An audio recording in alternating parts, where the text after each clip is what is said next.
오늘 우리가 함께 나눌 주제는 업장을 소멸하는 가장 빠른 길입니다. 많은 사람들이 이렇게 묻습니다. 왜 내 인생은 이렇게 막히기만 할까? 열심히 살아도 왜 운이 풀리지 않을까? 해답은 멀리 있지 않습니다. 부처님께서 가르치신 업장 소멸의 길은 언제나 세 가지로 귀결됩니다. 첫째, 선업을 쌓는 것. 작은 친절과 따뜻한 말 한마디가 어둠을 걷어내는 등불이 됩니다. 둘째, 참회하는 것. 잘못을 뉘우치고 다시는 반복하지 않겠다는 다짐이 업장의 무게를 녹입니다. 셋째, 수행을 닦는 것. 기도와 염불, 절과 명상으로 마음을 맑히면 업장은 반드시 소멸합니다. 이 세 가지가 바로 운명을 바꾸고 인생을 새롭게 여는 길입니다. 오늘은 이 길을 부처님과 제자의 대화를 통해 풀어가겠습니다. 이야기 속에서 업장이란 무엇이고 어떻게 쌓이며 무엇으로 소멸되는지, 그리고 그것이 사라진 뒤 삶은 어떻게 달라지는지를 차근차근 알아가겠습니다. 자, 이제 시간과 공간을 넘어 부처님께서 제자와 나누신 대화 속으로 함께 들어가 보겠습니다. 제자가 어느 날 부처님 곁으로 다가와 간절한 눈빛으로 물었습니다. 스승님, 왜 제 삶은 이렇게 막히기만 할까요? 열심히 노력해도 풀리지 않고 사람들과의 관계도 자꾸 꼬입니다. 주변을 보면 어떤 이는 늘 운이 따라다니는 듯한데 저는 왜 이리 답답한 걸까요? 부처님께서는 제자의 얼굴을 잠시 바라보다가 고요히 미소를 지으셨습니다. 그리고 나지막하게 말씀하셨습니다. 네 마음이 답답한 이유는 바깥 세상에 있는 것이 아니다. 그 뿌리는 네가 쌓아온 업장에 있다. 제자는 고개를 갸웃하며 되물었습니다. 업장이라니요? 저는 죄를 크게 지은 적도 없는데 왜 저에게 이런 일이 닥친단 말입니까? 부처님은 조용히 손에 들고 있던 작은 나뭇잎을 들어 보이며 말씀하셨습니다. 이 나뭇잎이 떨어지는 것도 인연이 있어서다.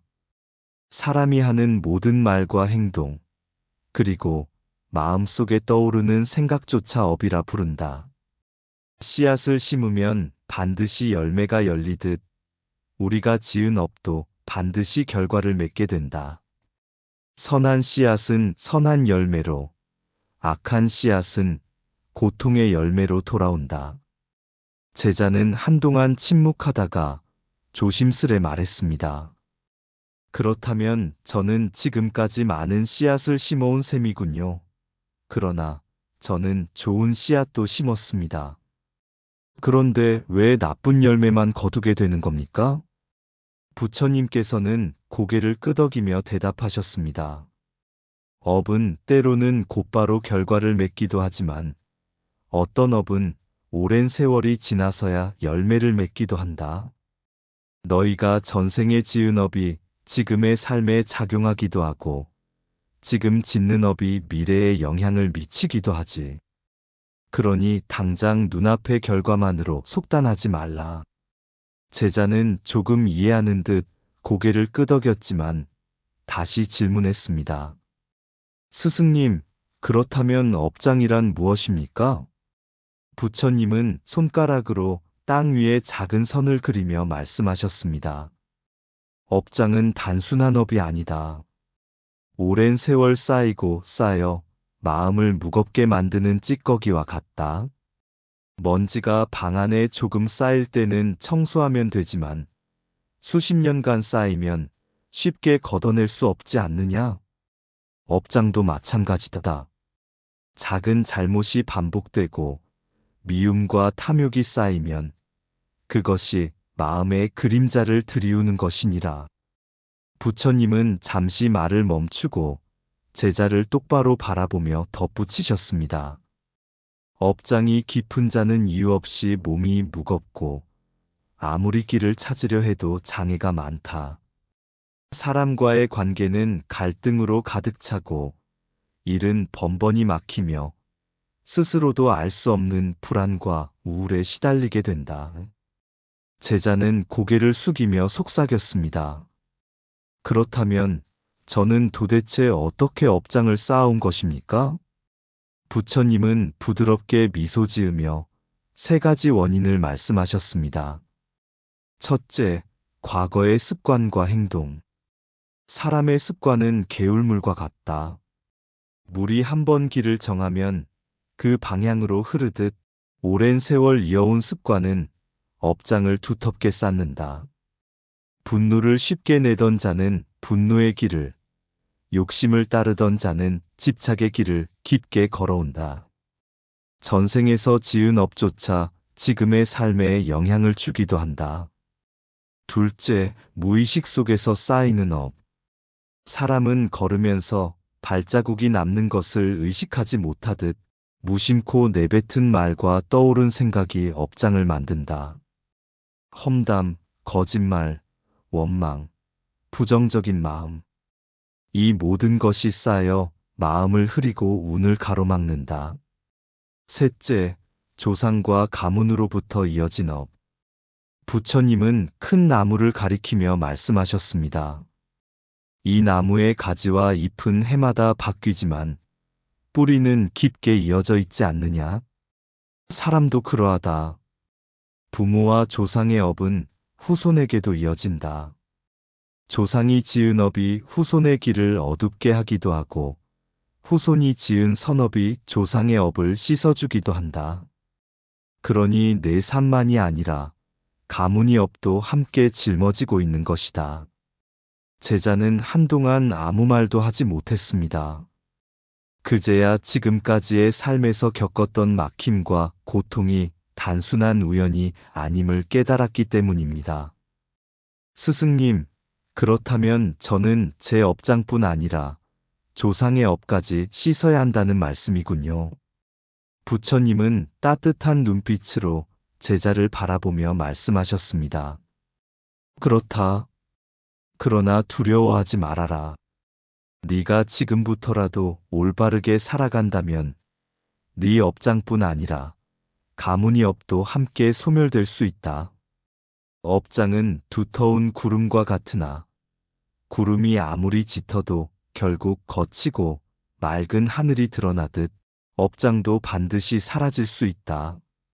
제자는 그 말을 듣고 깊은 숨을 내쉬었습니다. 마치 오랫동안 가슴을 누르던 무게가 조금은 풀린 듯 했습니다. 스승님, 그렇다면 저는 어떻게 해야 합니까? 제 업장을 소멸하고 더 이상 고통 속에 머물지 않으려면 무엇부터 시작해야 합니까? 부처님께서는 눈을 감고 잠시 고요히 앉아 계셨습니다. 그리고는 천천히 말씀하셨습니다. 좋은 질문이다. 업장은 반드시 소멸될 수 있다. 그러나 그것은 스스로 깨닫고 실천하는 자에게만 열리는 길이다. 이제 너에게 업장을 가장 빠르게 소멸하고 운명을 밝히는 방법을 하나씩 알려주리라. 제자가 한참을 곰곰이 생각하다가 조심스레 입을 열었습니다. 스승님, 업은 한 번 지으면 영원히 따라다니는 것 아닙니까? 악업을 많이 쌓았다면 제 운명은 이미 정해진 것이 아닌가요? 부처님은 고개를 저으며 발 아래 떨어진 낙엽을 들어 보이셨습니다. 이 낙엽을 보아라. 지금은 바람에 흩날리지만 봄이 되면 새싹이 돋아나지 않느냐? 업도 마찬가지다. 고정된 돌덩이가 아니라 흘러가고 변화하는 강물과 같다. 나쁜 물에 맑은 물을 계속 부으면 결국 깨끗해지듯 악업도 선업으로 덮을 수 있고 업장은 점차 소멸될 수 있다. 제자는 눈을 크게 뜨며 물었습니다. 그렇다면 저도 제 업을 바꿀 수 있다는 말씀이군요. 부처님은 미소를 지으며 고개를 끄덕이셨습니다. 그렇다. 운명은 내 손에 달려 있다. 다만 그 길은 쉽지 않다. 진심으로 참회하고 선업을 쌓으며 올바른 수행을 꾸준히 실천해야 한다. 부처님은 손을 모으고 천천히 말씀을 이어갔습니다. 첫째, 선업을 쌓는 것이다. 어둠을 몰아내려면 등불을 켜야 하듯 악업을 지운다면 반드시 선업을 심어야 한다. 선업이란 크고 거창한 것이 아니다. 작은 친절, 따뜻한 말 한마디, 어려운 일을 도우려는 마음, 그것이 곧 선업이다. 부처님은 제자에게 한 가지 이야기를 들려주셨습니다. 옛날 한 여인이 있었는데 가진 것은 없었으나 늘 웃으며 사람을 맞이했다. 그녀는 길가에서 힘든 이에게 따뜻한 차 한 잔을 건네곤 했다. 그 선업은 단순히 차 한 잔이 아니었다. 그녀의 미소와 마음이 사람들을 위로했고, 그녀는 시간이 지날수록 주변의 사랑과 도움을 받으며 평탄한 삶을 살게 되었다. 이처럼 작은 선행도 강력한 힘을 가진다. 그러므로 너희는 매일 선업을 심어라. 그것이 업장을 녹이는 첫걸음이다. 제자는 고개를 끄덕이며 다짐했습니다. 저도 작은 것부터라도 오늘 하루의 선한 씨앗을 심겠습니다. 제자는 곧 다시 물었습니다. 스승님, 저는 많은 잘못을 저질렀습니다. 선업을 조금 쌓는다고 해도 과거의 큰 악업은 어떻게 씻을 수 있겠습니까? 부처님은 눈을 감고 잠시 고요히 앉아 계셨다가 천천히 입을 열었습니다. 그럴 때 필요한 것이 바로 참회이다. 참회란 단순한 후회가 아니다. 진정으로 자신의 잘못을 깨닫고 다시는 반복하지 않겠다고 다짐하며 그것을 실천하는 것이다. 부처님은 참회의 4단계를 말씀하셨습니다. 깨달음, 내가 어떤 잘못을 저질렀는지 분명히 아는 것. 반성, 그 잘못이 나와 타인에게 어떤 상처를 남겼는지 깊이 성찰하는 것. 용서, 자신과 타인에게 진심으로 용서를 구하는 것. 실천, 다시는 같은 잘못을 반복하지 않겠다고 삶으로 보여주는 것. 부처님은 제자를 바라보며 덧붙이셨습니다. 후회만 하고 같은 잘못을 반복하면 업장은 더 깊어진다. 그러나 진심으로 참회하고 다짐하며 실천하면 두터운 업장도 차츰 사라진다. 제자는 눈시울이 붉어지며 고개를 숙였습니다. 저는 늘 후회하면서도 같은 실수를 반복했습니다. 이제야 알겠습니다. 저의 참회는 말뿐이었음을. 부처님은 따뜻한 미소로 답하셨습니다. 알았으니 이제 실천하면 된다. 그것이 바로 새로운 시작이다. 부처님은 하늘을 잠시 바라보며 말씀하셨습니다. 셋째, 수행이다. 업장은 마음에 맺힌 어둠과 같으니 마음을 맑히는 수행 없이는 쉽게 사라지지 않는다. 기도와 염불은 업장을 소멸하는 강력한 힘을 지닌다. 나무아미타불이라 부를 때마다 어둠은 조금씩 걷히고 참회의 진언을 반복하면 마음의 무거움이 가벼워진다. 절수행 또한 강력하다. 몸을 굽히며 땅에 닿을 때마다 교만이 사라지고 일어설 때마다 새로운 결심이 세워진다. 108배를 하며 눈물이 흐르면 그 눈물은 곧 업장을 씻어내는 강물이 된다. 그리고 명상은 마음을 고요히 하는 길이다. 하루 10분이라도 호흡을 바라보며 마음을 들여다보아라. 번뇌가 잠잠해지고 업장의 무게가 조금씩 사라진다. 제자는 조용히 두 손을 모으며 말했습니다. 스승님, 저는 기도와 절, 그리고 명상을 통해 제 마음을 맑히겠습니다. 부처님은 부드럽게 고개를 끄덕이며 말씀하셨습니다. 좋다. 그것이 바로 업장을 소멸하는 가장 빠른 길이다. 선업으로 덮고 참회로 씻고 수행으로 정화한다면 너의 운명은 반드시 새롭게 열릴 것이다. 제자는 가슴이 벅차올라 눈시울이 젖었습니다. 그리고 스승 앞에 머리를 깊이 숙이며 다짐했습니다. 스승님, 저는 오늘부터 제 업장을 지우는 길을 걷겠습니다. 선업을 심고 참회하며 수행을 게을리하지 않겠습니다. 제 삶이 달라질 때까지 매일 실천하겠습니다. 부처님께서는 잔잔한 미소를 지으며 제자의 어깨에 손을 얹으셨습니다. 잘한다. 그 길을 걷는 순간 이미 네 운명은 달라지고 있다. 기억하라. 모든 변화는 내 마음에서 시작된다.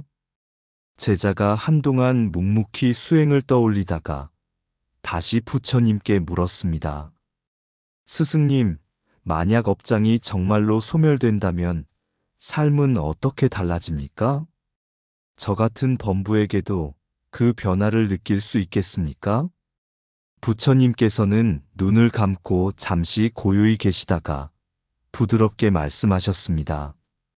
업장이 거치면 가장 먼저 너의 마음이 달라진다. 예전에는 이유 없이 불안하고 초조했을지라도 이제는 고요함이 찾아온다.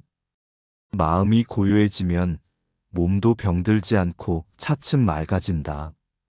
그리고 무엇보다 중요한 것은 너의 인연이 바뀌게 된다는 것이다. 제자가 놀란 눈빛으로 물었습니다. 인연이 바뀐다고요? 그렇다. 업장이 가득한 사람은 비슷한 어둠을 가진 이들을 끌어당기지만 업장이 소멸된 자는 밝은 인연과 연결된다. 과거에는 늘 갈등하던 관계가 풀리고 따뜻한 사람들과 가까워지며 막혔던 길이 하나씩 열리기 시작한다. 첫 번째 이야기. 원한을 내려놓은 여인. 부처님께서는 제자에게 한 여인의 이야기를 들려주셨습니다.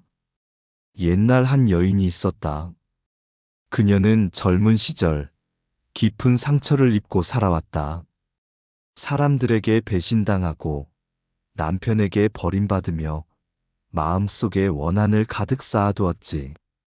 겉으로는 평범해 보였으나 늘 병에 시달리고 무슨 일을 해도 잘 풀리지 않았다. 그러던 어느 날 그녀는 한 스님을 찾아가 물었다. 스님, 저는 왜 이토록 불행한 삶을 살아야 합니까? 스님은 조용히 대답했다. 그대의 마음속 깊은 원망이 업장이 되어 그대의 삶을 막고 있어. 그녀는 처음에는 받아들이지 못했다.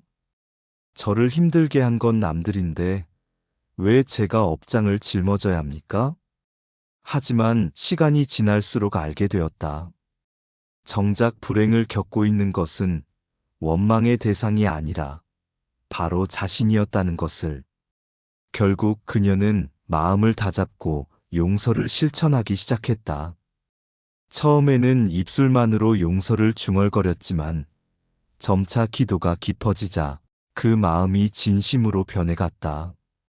그리고 시간이 흐르면서 그녀의 병은 서서히 나아지고 삶의 막힘도 풀려나갔다. 그녀는 나중에 이렇게 고백했다. 나는 그들을 용서한 것이 아니라 사실은 나를 가둔 원망을 풀어준 것이었습니다. 원한을 놓으니 드디어 자유로워졌습니다.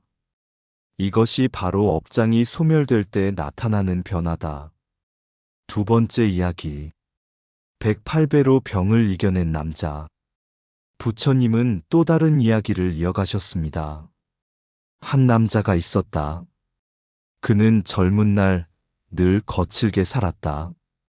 사람들과 다투고 부모에게 불효하며 욕심과 분노로 세월을 보냈지. 그러다 어느 날 알 수 없는 병이 찾아왔다. 온몸이 무겁고 의사들도 손을 쓰지 못했다. 그는 절망 끝에 한 스님을 찾아갔다. 스님, 저는 살고 싶습니다. 하지만 아무리 노력해도 낫지 않습니다. 스님은 고요히 말하였다. 그대의 몸이 병든 것은 마음속 깊은 업장이 원인이요. 이제부터 날마다 108배를 하며 참회하시오. 땀이 흐르고 눈물이 흘러도 멈추지 말고 내 잘못을 하나씩 내려놓으시오. 그는 처음에는 믿지 않았다. 하지만 달리 방법이 없었기에 매일 절을 올리기 시작했다. 처음에는 무릎이 아프고 눈물이 나와도 그는 멈추지 않았다.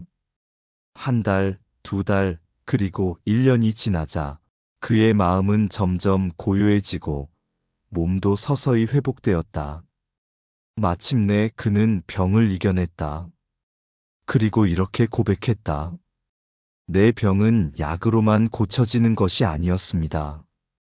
제가 쌓아온 원망과 죄업이 제 몸을 병들게 한 것이었습니다. 절을 하며 참회하자 몸과 마음이 함께 치유되었습니다. 이것이 업장을 씻어낸 사람의 증거다. 부처님은 제자를 향해 다시 말씀하셨습니다. 업장이 소멸된 사람은 몇 가지 변화를 반드시 경험한다. 첫째, 마음의 평온이 찾아온다. 예전에는 이유 없이 화가 나고 불안했지만 이제는 고요와 안정이 자리 잡는다.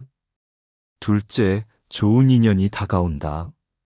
과거에는 부정적인 사람들만 곁에 있었으나 이제는 따뜻하고 바른 사람들과 연결된다. 셋째, 삶의 감사가 커진다. 예전에는 작은 일에도 불평했지만 이제는 사소한 일에도 감사하며 기쁨을 찾는다. 넷째, 운명의 흐름이 바뀐다. 막혔던 일이 열리고 뜻하지 않은 기회가 찾아오며 삶은 점점 밝아진다. 그러므로 너희는 반드시 실천해야 한다. 업장은 결코 너를 영원히 붙잡을 수 없다. 네가 마음을 바꾸고 행동을 바꾸면 삶 또한 반드시 변한다. 제자는 눈시울이 붉어지며 깊은 절을 올렸습니다. 스승님, 저는 이제 알겠습니다. 업장이 소멸되면 단순히 고통이 사라지는 것이 아니라 제 마음과 인연, 그리고 삶 전체가 새롭게 열리는 것이군요. 저도 오늘부터는 제 업장을 씻고 밝은 삶을 향해 나아가겠습니다. 선업을 심고 참회하며 수행을 게을리하지 않겠습니다. 부처님께서는 따뜻한 눈빛으로 제자를 바라보며 말씀하셨습니다. 좋다. 이미 너의 길은 열리고 있다. 기억하라. 모든 변화는 한순간에 이루어지지 않는다. 그러나 꾸준히 실천한다면 반드시 그 열매를 거두게 될 것이다. 부처님은 마지막으로 이렇게 덧붙이셨습니다. 너희가 업장을 씻으면 삶의 무게가 풀리고 운명이 밝아진다. 그러니 오늘 이 순간부터라도 원망을 내려놓고 참회하며 선업을 쌓아라. 그 길 위에서 너희는 새로운 세상을 만나게 될 것이다. 제자가 잠시 망설이다가 부처님께 물었습니다. 스승님, 만약 제가 참회하고 수행하여 업장을 지운다 하더라도 다시 잘못을 하면 또 업장이 쌓이지 않겠습니까? 깨끗해진 마음을 어떻게 지켜야 합니까? 부처님께서는 미소를 지으시며 고개를 끄덕이셨습니다. 좋은 질문이다. 그렇다.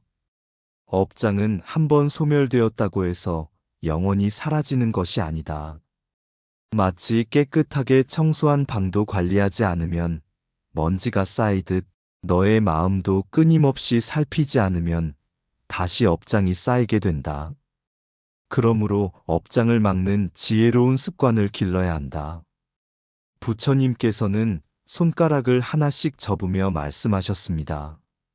첫째, 말을 조심하라. 말은 가장 빠른 업이 된다. 험담과 거짓말, 남을 상처 주는 말은 독화살과 같다. 순간의 말이지만 오래도록 상대의 마음에 남아 업장을 만든다. 그러니 입을 열기 전에 이 말이 상대에게 도움이 되는가 먼저 살펴라. 둘째, 탐욕을 경계하라. 욕심은 끝이 없고 채울수록 더 큰 갈증을 부른다. 필요 이상을 가지려 하면 집착이 생기고 그것이 업장이 된다. 만족할 줄 알고 필요한 만큼만 취하는 것이 곧 지혜다. 셋째, 분노를 다스려라. 분노는 순간에 큰 불을 지핀다. 화가 치밀 때마다 깊게 호흡하고 침묵하라. 화를 참는 것이 아니라 그 불길이 꺼질 때까지 지켜보는 것이다. 그러면 분노는 사라지고 업장은 더 이상 쌓이지 않는다. 넷째, 음식을 절제하라. 몸을 해치는 음식, 과도한 탐식은 마음을 흐리게 한다. 먹는 것도 수행이다. 절제는 곧 지혜다. 몸이 맑아야 마음도 맑아진다. 다섯째, 몸과 마음을 늘 깨끗이 하라. 몸을 단정히 하고 마음을 자주 살펴라. 청정한 습관은 업장이 쌓이는 것을 막는 방패가 된다. 부처님은 제자를 바라보며 이어 말씀하셨습니다. 큰 수행만이 필요한 것이 아니다. 작은 실천을 매일 이어가면 그것이 너의 삶을 밝히는 등불이 된다.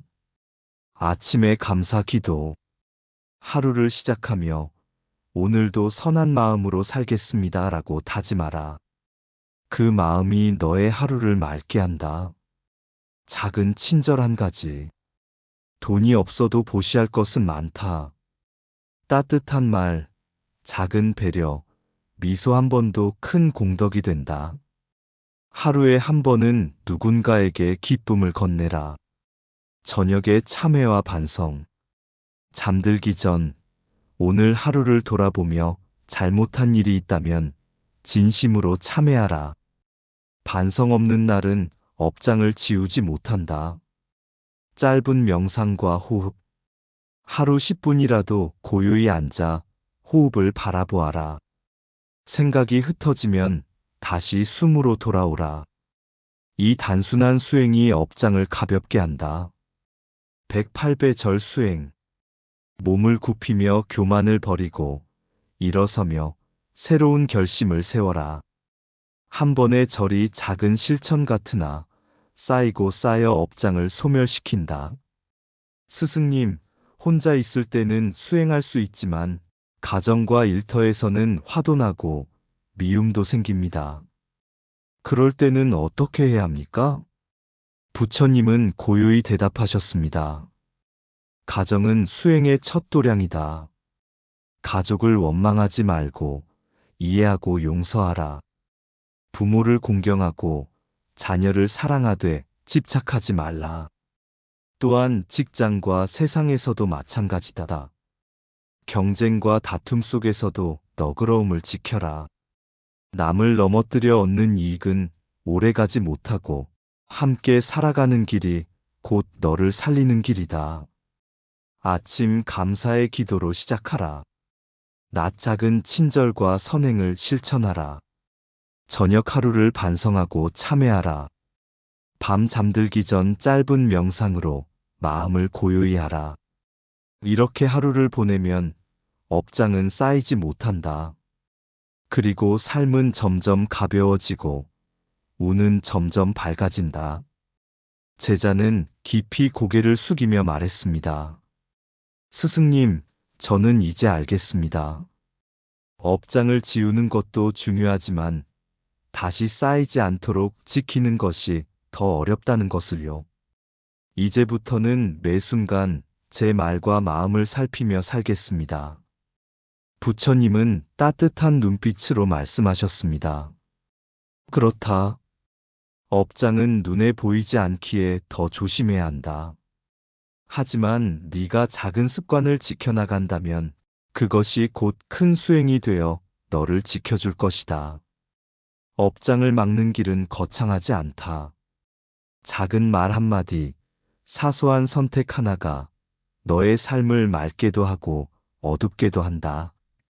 그러니 늘 깨어서 작은 실천을 이어가라. 업장은 다시 쌓일 수 있다. 그러나 지혜로운 습관을 가진 자는 언제나 밝은 길을 걸을 수 있다. 스승님, 이제 저는 알겠습니다. 업장은 두터운 짐처럼 삶을 막지만 반드시 소멸될 수 있다는 것을요. 그렇다면 마지막으로 묻겠습니다. 업장을 소멸한다는 것은 결국 어떤 의미입니까? 부처님께서는 하늘을 바라보시며 말씀하셨습니다. 업장은 짙은 구름과 같다. 구름이 아무리 하늘을 가려도 태양은 늘 그 자리에 있지 않느냐? 마찬가지로 너의 본래 마음은 청정하지만 업장이 그것을 가리고 있을 뿐이다. 구름이 걷히면 태양이 드러나듯 업장이 소멸되면 본래의 밝고 지혜로운 마음이 드러난다. 그것이 곧 해탈의 시작이며 운명이 바뀌는 순간이다. 부처님은 제자에게 몇 가지 가르침을 짧게 들려주셨습니다. 마음이 모든 것을 지배한다. 맑은 마음은 기쁨을 부르고 어두운 마음은 고통을 부른다. 과거의 업이 현재를 만들고 현재의 업이 미래를 만든다. 그러므로 지금 이 순간의 선택이 곧 내 미래다. 업은 고정된 것이 아니다. 흐르고 변하며 선업과 참회로 새로워질 수 있다. 다른 이를 용서하는 것은 곧 자신을 자유롭게 하는 것이다. 작은 친절 하나가 큰 공덕이 되고 그 공덕이 너의 운명을 바꾼다. 부처님은 말을 마치며 제자를 바라보았습니다. 이 말씀을 마음 깊이 새기면 너의 길은 이미 밝아져 있을 것이다. 제자는 눈을 감고 오랫동안 묵상하였습니다. 그리고 눈시울이 젖은 채로 고개를 들어 부처님께 말했습니다. 스승님, 저는 이제 알겠습니다. 업장은 제 운명을 가둔 족쇄가 아니라 제가 풀어낼 수 있는 매듭이었습니다. 저는 오늘부터라도 선업을 쌓고 참회하며 수행을 이어가겠습니다. 그리고 다시는 원망과 분노로 제 마음을 더럽히지 않겠습니다. 부처님께서는 따뜻하게 미소 지으시며 고개를 끄덕이셨습니다. 좋다. 너는 이미 업장을 벗어나는 길 위에 서 있다. 이제는 의심하지 말고 꾸준히 걸어가라. 그 길 끝에서 너는 반드시 맑고 자유로운 삶을 얻게 되리라. 부처님과 제자의 대화가 끝났습니다. 이제는 그 가르침을 듣는 우리 차례입니다. 우리의 삶도 때로는 이유 없는 막힘과 고통으로 가득합니다. 하지만 그것은 결코 운명의 장난이 아닙니다. 지금까지 쌓아온 업장이 우리 길을 막고 있을 뿐입니다. 그러나 부처님의 말씀처럼 업장은 반드시 소멸될 수 있습니다. 작은 선업, 진심 어린 참회, 꾸준한 수행을 통해 우리는 누구나 맑은 삶으로 나아갈 수 있습니다. 첫째, 업이란 제 말과 행동, 그리고 마음에서 일어나는 모든 것입니다. 씨앗이 열매를 맺듯 내가 심은 업은 반드시 결실을 맺습니다. 둘째, 업장이란 오랜 세월 쌓이고 쌓인 업의 찌꺼기와 같습니다. 분노와 탐욕, 원망과 미움이 반복되면 마음은 무겁고 인생은 막히게 됩니다. 셋째, 업장은 세 가지 원인으로 쌓입니다. 과거의 습관과 악행, 무심히 흘려보낸 말과 생각, 그리고 조상과 가문에서 이어진 업. 넷째, 업장은 고정된 운명이 아닙니다. 맑은 물을 흘려보내면 탁한 물이 맑아지듯 선업과 참회, 수행으로 반드시 바뀔 수 있습니다. 다섯째, 업장을 소멸하는 길은 세 가지입니다. 선업을 쌓아 빛을 밝히고 참회하여 잘못을 씻으며 수행으로 마음을 맑히는 것. 여섯째, 업장이 소멸되면 삶은 변합니다. 마음이 고요해지고 건강이 회복되며 좋은 인연이 다가오고 작은 일에도 감사할 수 있게 됩니다. 일곱째, 업장은 다시 쌓일 수 있으니 생활 속 습관을 지켜야 합니다. 말을 조심하고 탐욕을 버리며 분노를 다스리고 절제하며 작은 실천을 매일 이어가는 것. 이것이 오늘 우리가 배운 길입니다. 이 7가지를 기억하고 실천한다면 업장은 반드시 소멸될 것이고 우리의 삶은 점점 더 밝아질 것입니다. 이제 청자 여러분께 묻고 싶습니다. 오늘 이 법문에서 가장 마음에 남은 한마디는 무엇입니까? 댓글로 나누어 주십시오. 그 한마디가 여러분의 업장을 씻고 삶을 밝히는 씨앗이 될 것입니다. 오늘 부처님의 가르침이 여러분의 마음에 평온과 지혜를 전했기를 바랍니다. 언제나 건강하시고 밝은 길 위에 복이 함께 하시기를 기원합니다.